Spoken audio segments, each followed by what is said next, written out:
Gagalkan aksi maling motor di Cengkareng, kronologi Aibtu Wiratama terkapar ditembak.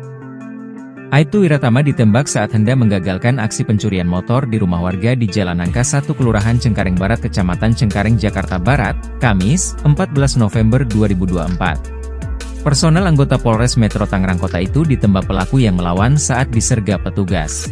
Benar, petugas terkena tembak oleh salah satu pelaku curanmor yang berupaya melawan saat disergap, ujar Kapolres Metro Tangerang Kota, Kombes Pol Zain Dwi Nugroho, Jumat, 15 November 2024. Insiden itu terjadi sekitar pukul 14.40 WIB ketika polisi membuntuti dua pelaku yang tengah mengincar motor di garasi rumah salah satu warga.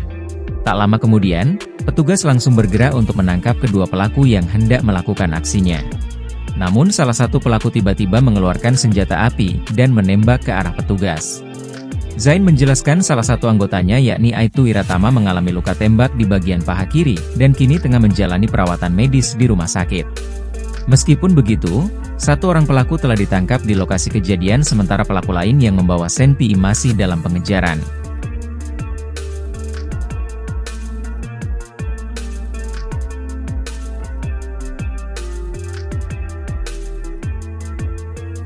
Download Tribun X sekarang, menghadirkan lokal menjadi Indonesia.